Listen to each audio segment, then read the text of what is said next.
Good morning, good afternoon, good evening, folks. Michael Zuber, one rental at a time, back with the #1 real estate investor in all of Fresno, California, quite possibly the state of California, We're getting Jason there. Pritchard. Good morning, Zuber. How are you? I'm doing well, man. Hey, something I've come to appreciate in life is I think we all come to situations with superpowers. Mm-hmm. And most of the time, at least for me, I didn't appreciate my superpower until I was like 45 or 46. I think your superpower is understanding the importance of mindset. And, you had it in your corporate job. You had it when you started the business. You put all the chips on black multiple times. Yeah. But you're always watching that. And, we talked about mastermind in the first one. You're a go-giver. You're running one of the largest meetups in Fresno. You're just always I'm going to say this, and you tell me if I'm wrong. There's not a day that goes by that you aren't mindful for feeding yourself positivity. What do you think of all that? That's 100% true. And I think what I tell all the people when we get into this conversation, the real estate is the easy part, guys. Like for me, the real estate is the fun part. That's where I get to have fun. I'm super passionate about it. Nothing that I do in my business feels like work. So for me, it's very easy to just dive into the real estate component of the business. The hard part has always been, how do you keep your head screwed on straight every single day, right? And one of the things that I've learned is that life is never going to stop throwing us obstacles, right? There's always going to be something, right? And the people that operate at a high level consistently figure out how to show up regardless of whether they get in a fight with their spouse or their kid does something crazy at school or their boss and them get in an argument and then blah, blah, blah, blah, blah, right? There's all these things that happen, right? And for me, that's where I spend most of my free time. I spend more time working on self-improvement, developing a winning mindset than any other person that I know. And I still struggle with it at times, right? So if I can put in more time in this one area than anybody that I know, and it's still a challenge for me, I've just come to the conclusion that this is going to be kind of a lifelong journey. There's no end to this, right? There's no end to self-improvement, and there's no end to any of this because I can see it very quickly where when I get away from the things that help move the needle for me, my morning routine, my evening routine, the reading, the different things that I do to try to keep myself in a good headspace, I immediately feel a negative impact. And then as soon as I get back on it, I can immediately see the needle jump in the right direction, man. So yeah, it's huge. It's critical. Yeah. And again, I think there's a lot of people that are in my situation. I'm an open book. I've always thought the mindset thing, I was always focused on doing. Yes. I told myself, wrongly, but I still told it, so I have to admit it, that I'll get to the mindset stuff someday. I've got work to do. Correct.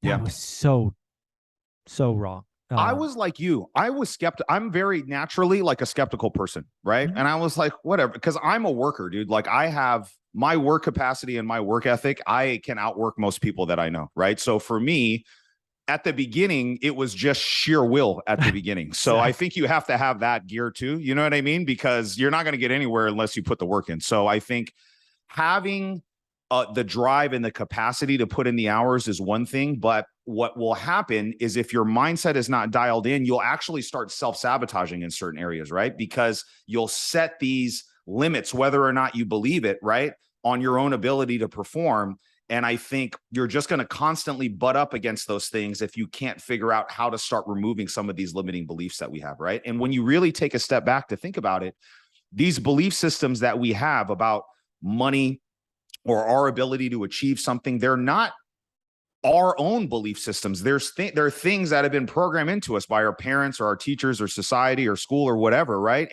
And we just kind of adopt them over like the course of our life, and going through and changing that, right? And changing the thought process that I thought $100,000 a year was a lot of money because I think society told us when I was growing up, right? Like once you make 100,000 in your corporate job, like you made it, right? Yeah. Yes. And when I started making $100,000 a month, I was like, God, that was a lot easier than what I thought it was going to take. The jump from 100,000 a year to 100,000 a month, it didn't take as much work as I thought. And so I had to take a step back and say, why was I thinking that, I could never be the kind of person that can do that? You know what I mean? Like I knew that it was possible, but 3 or 4 years ago, before I was performing like that, I used to second guess whether even I had the capability to do that. And that's really the sad part, right? I didn't believe in my ability to do that. And I think we have to spend some time internally doing the work to kind of change the way that we think about certain things and remove some of these limiting beliefs. And then slowly but surely, you'll start to see the results manifest themselves in real life. But yeah, I was like you, man. I was a very skeptical person, but the things that I talk about and the things that I do, don't take my word for it, right? If you listen to any Fortune 500 CEO, you listen to any high performing person, they're going to tell you some variation of the same thing that I'm talking about anyway. So it's not like this is something that Jason figured out, right? I'm just copying and modeling what other high performing people are doing, and I'm just executing, and that's it. Yeah. So let's break this down for folks. When I think at mindset, I think there's really 3 areas that people need to focus on. Because it sometimes it's just too big of a bucket, right? You could confuse yourself saying, "Hey, I'm doing it," but you've kind of left yourself open to areas. So the first one for me is self. What do I mean by self? What are you listening to? What are you feeding yourself, right? Are you watching CNN or MSNBC or any of this bullshit TV that's just feeding negativity? Every headline in the media is negative on purpose. You need to know that. Yep. Are you feeding yourself that? And then once you get in that loop, it's going to, like, if you do it on social media, that freaking AI is going to feed you more negativity because it thinks that's what you want. And when your brain gets that every day, guess what happens, right? The world goes down. So the first thing I think people need to realize is maybe they need to unplug from social media if it's just giving them a death loop.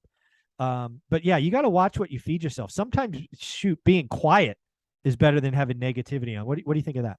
I think if you are in that loop, right, where it's just negativity, I think a reset is important, like 30-day dark period where just reset, no social media, no anything. But I think social media can be a really powerful tool when used correctly. So I think once you come back from that reset, literally what I would do is start from zero and kind of curate the social media that you're doing in a way that is propelling you closer to where you want to be. So just follow the people that resonate with you, right? Follow the people that are putting out the message that you want. And just the same way the algorithm will feed you the negative stuff because you're looking at the negative stuff, the algorithm will start feeding you the positive stuff too. And that's been true for me. Absolutely. Right? Me too. And so you'll start being exposed to just because we're in proximity to each other. You follow Zuber, then you see me, and then you see the people that I'm around, and then it starts to snowball, right? And now all of a sudden you're programming yourself and you're curating more positivity, right? And I think that's probably step one. And I think a good book that your readers can read to understand the importance of self-image is a book called Psycho-Cybernetics. And it's an older book, and it's it's a longer read, but it talks about how important your self-image is. And it gives you actual exercises that you can do at the end of a lot of the chapters that you can kind of walk through to help, subconsciously change the way that you think about certain things, right? And start unpacking some of these limiting beliefs that you have and replacing them with ones that actually push you closer to where you want to go. Give me that title one more time. I think I missed it. Psycho-Cybernetics. Psycho-Cybernetics. Perfect. Thank you. Another book I need to get. Thank you for that. So that's number one, self. Again, a lot of people I bounce into, like, if I was going to watch your social media feed, for most of you, it's all bad. You come to my feed, it's positivity, real estate, or fitness. That's kind of like, that's it. That's all I want. Yeah. That's all I want. If I get, that's the same with me too. It's like real estate stuff, mindset, and health. It's literally, that's it, because those are the things that I want. I want to move the needle in those areas, right? And so I think that's the stuff that's constantly being fed on my feed. So it's good, man. And then the last thing, sometimes the algorithm will feed you something else. If it's negative, I not only not click on it, but I will fundamentally block it and say, don't like, I don't want to see any of this stuff. No, exactly. Probably 2 times a week that feeds me some garbage. I'm like, nope. Yeah. Not gonna get me. Yeah. Not gonna get me. So that's self. Next, it's actually rule number 7 of my 7 one rental at a time rules. And I think I don't know why the last rule, not many people appreciate. All of them are important, but you got to audit your network. Yeah. Some of you have friends that are poison. I don't know what else to call it. They're poison, or they're anvils, or they're weights. Drop that shit. Get rid of them.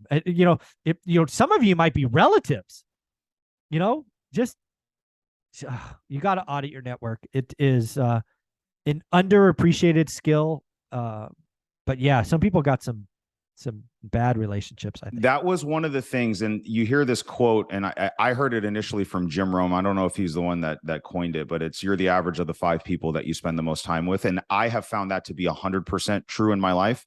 And when I first got into real estate investing, I have had like the same core group of friends, and they're still all my friends and I love them to death. Right. But these guys, I come from a very small family, and a lot of these guys I've known since like elementary, middle school, and high school. And so they're like my brothers, more like than my friends. Right. Mm-hmm. And before I got into real estate, we all made about the same amount of money. We all hung out with each other. We all kind of did the same thing. Right. And I guess really the only one that was like, hey, I want to do more than what we're doing. Right. Yeah. And as soon as I didn't disconnect in a way where I was like, I'm never talking to you guys again. But like, as soon as I started spending more time with people that were doing what I wanted to do, my life started to change. And I'm actually having a call for the people that watch this video this week. I'm having a call with a really good friend of mine that was a mentor for me. His name's Alan Folio, next Thursday. It's a free call. And Alan is a great example of how just getting in proximity with somebody that was doing what I wanted to do, how it just changed my life. And, I met Alan very early on. He was one of the guys that encouraged me to start buying rentals. I was only flipping at that time. And he was like, dude, why do you just keep flipping and selling houses? Like this is just basically a high paying job for yourself. Right. Yeah. And he helped me buy my very first rental. Him and his wife came over there. And it's like, had that not happened, had I not met Alan at a meetup, I met him at some random meetup at, some real estate office like 6 years ago. Had I not got outside of my comfort zone, went up, introduced myself, asked him like, hey, can we go get some coffee and talk and see if blah, blah, blah, blah, blah. And had not made the attempt to kind of develop the relationship that we have now, I really feel like I would not be doing a lot of the things that I'm doing now. Right. And so it really just takes like one key relationship like that. And just so it's clear, like Alan never did anything for me. Right. Like this is the other thing, right? Like we'll help each other. Like you and I, if you need something, we'll help you. You know what I mean? Like you call me and I got you and vice versa. Right. And it's the same thing with him. But we're like, all we do is collaborate, share, and we clear a lot. Like Alan cleared a lot of these obstacles that I thought were insurmountable things. He was like, no, dude, just do this little thing right here. And then I did it. And it was like, wow, that was way easier than what I thought it was going to be. Right. Like at the beginning, we kind of come up with all of this, like we manufacture all this stress and anxiety, and we make these obstacles so much bigger than what they actually are. And your network can shortcut a lot of that stuff at the beginning. And it's just invaluable, man. So stuff like that, I think is huge. As soon as you get around people, and if you are in the Central California market, come to one of my meetups, dude. It's free. There's 200 to 300 people every single time that we're there. And, there's always opportunities to network and build relationships with other like-minded people. Yeah. Remember, number 1 was yourself. What are you feeding yourself? Number 2, what is your network doing around you? And then number 3 for me, that people is sometimes you have to go seek. Right. We talked about masterminds in the first one. Sometimes it's a meetup. It can be free, right? Meetups are generally free. But you have to go seek information. Yep. And again, a great example of this is I'm heading out next week to an event. I'm weak in areas, got to add toolbox again. This mindset thing is no joke. It is very powerful. You're living proof of it. I again think it is your natural superpower. And you're leading by example. You become the number 1 investor in Fresno because of your mindset. And people shouldn't poo-poo it. It's legit. No, it's 100% legit. And here's the prerequisite to your third point. Okay. In order to be able to go out and seek information, you have to be coachable. You have to be humble, right?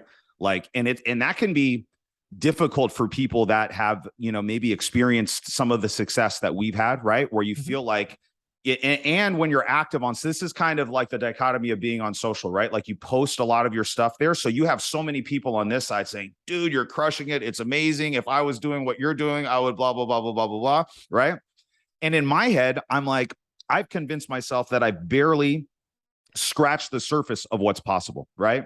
And in order for me to get to where I need to go, I need to be around, I need to be in rooms and in groups of people where I'm the stupidest person there, right? I'm the one that is the lowest on the totem pole, right? And be willing to be coachable, seek that advice out, and apply it in a way where you're humble and you're willing to learn new things, because we're constantly having to evolve and adapt in this business. And if you're not coachable, you're going to get stuck in one of these areas. And I've seen that happen with a lot of people where they come out of the gate really quick.